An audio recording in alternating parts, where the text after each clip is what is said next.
Thank you. That was beautiful.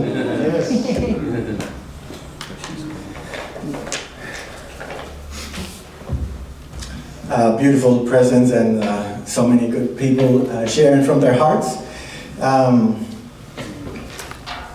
Have you ever wondered if Paul the Apostle was around and he actually wrote, it would be an email of course, to the church, how would it actually look like?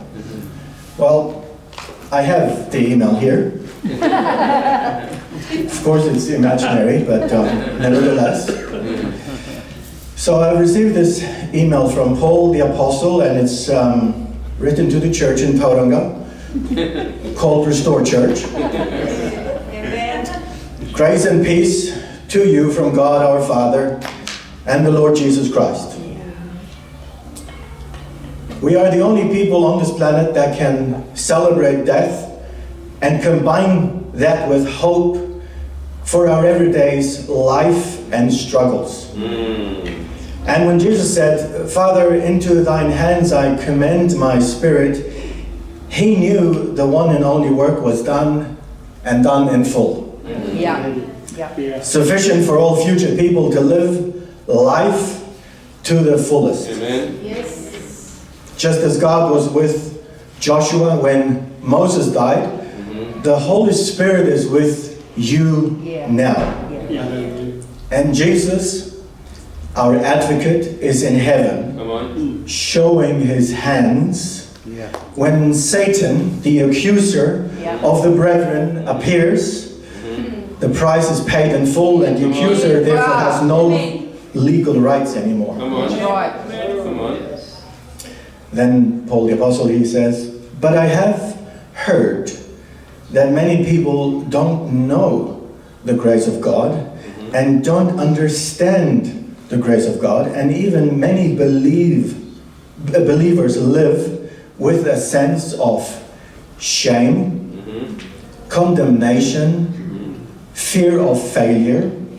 How many believers are performance-oriented and perfection-driven, and how many have a father's wound. How many are living discouraged and depressed because they can never measure up, feeding themselves on drugs and alcohol.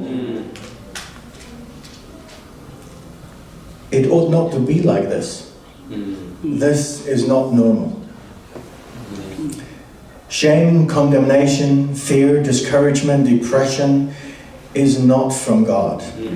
God never designed you to carry and live with these emotions alone. That is why he sent the Comforter, the Holy Spirit. In my second letter to Timothy, my son, I reminded him that God has not given us a spirit of fear, but of power, love, and a sound mind. For you are saved by grace through faith, and this is not from yourselves. It is not God's gift. It is not God's gift for works, so that no one can boast.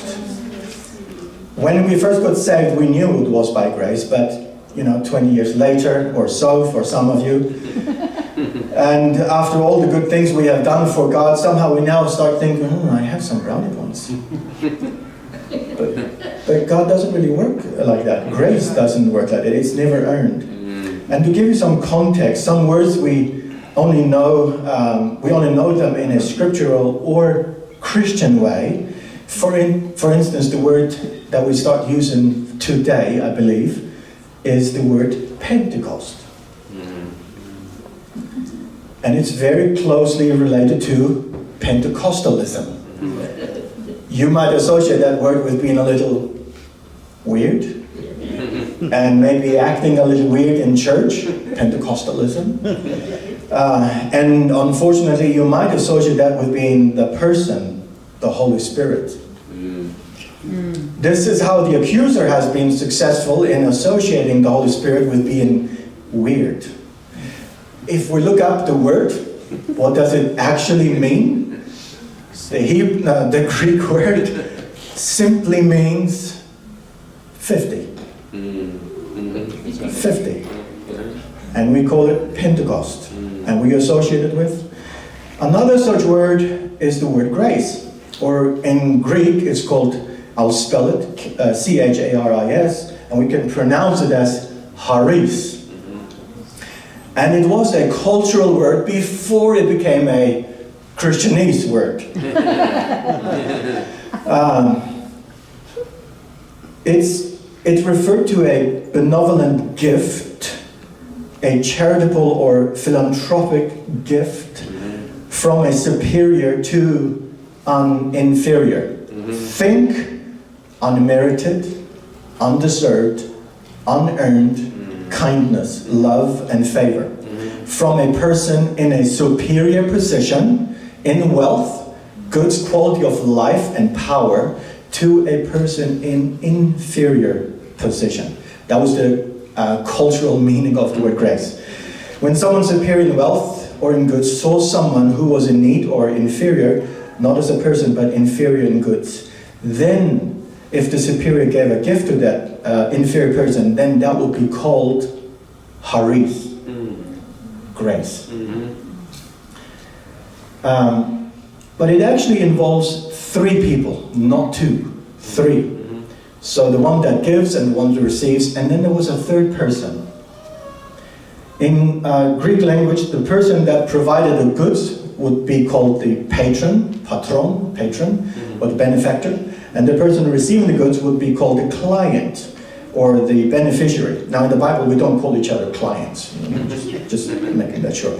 So in cultural norm, in cultural Greek, this was the norm. So the benefactor and the beneficiary, so the giver and the receiver.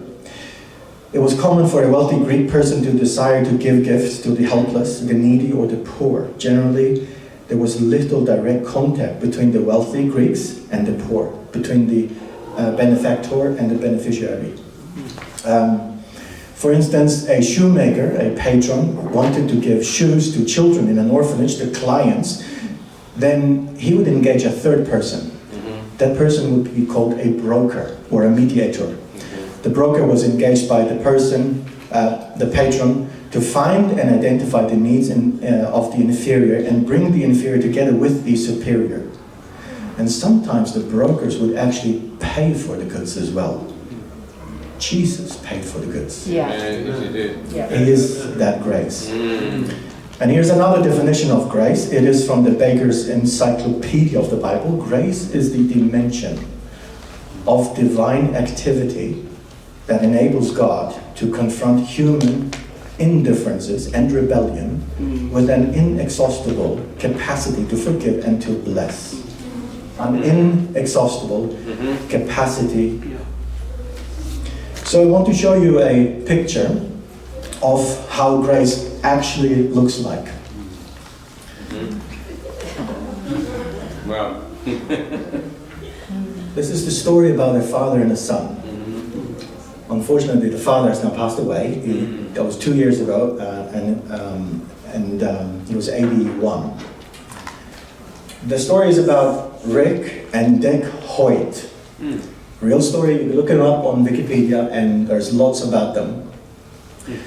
Rick was born with his umbilical cord around his neck, and the oxygen was therefore cut out from his brain for a while, and so he's never been able to talk or walk. But as he grew up, his parents noticed that while he would be locked up in his body, his parents noticed that his eyes would be following them wherever they were walking in the house. So he's extremely intelligent. So his parents, Dick and Judy, found out that his eyes would follow them wherever in the room. So then what they started doing was they started teaching him the alphabet. And remember, he could only communicate via his eyes. And they hired professionals, scientists and whatever, to invent him a computer. We're now talking 1976. And they invented a computer for him to highlight letters with his eyes so he could actually speak. When he was 15, a classmate of his was in an accident and got paralyzed. And the school organized a 5K run to help support the classmate.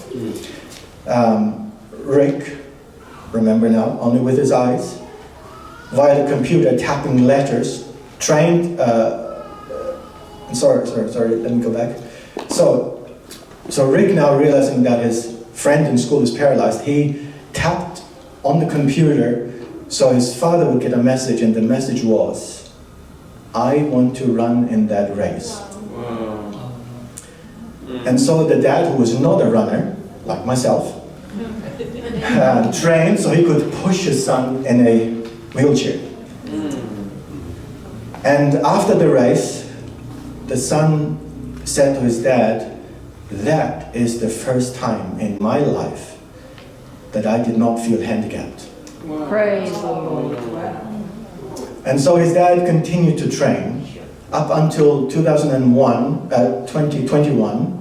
They two together had run 6 Ironmans, 257 triathlons, and much more. It's all on Wikipedia. Look it up. An Ironman is 3.9 kilometers swimming, 180 kilometers biking, and 42 kilometers running.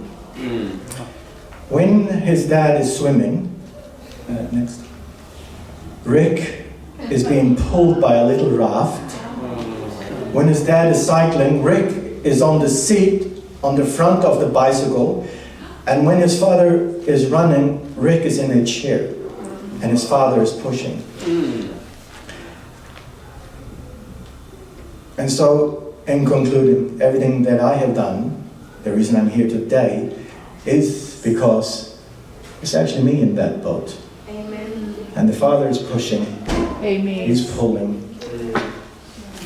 And that's grace. It is an unearned, charitable gift. And all he's asking us to do is jump, well, not even jump. Beautiful. Just believe, and he will put us in that boat. Thank you all. Thank you, Lord.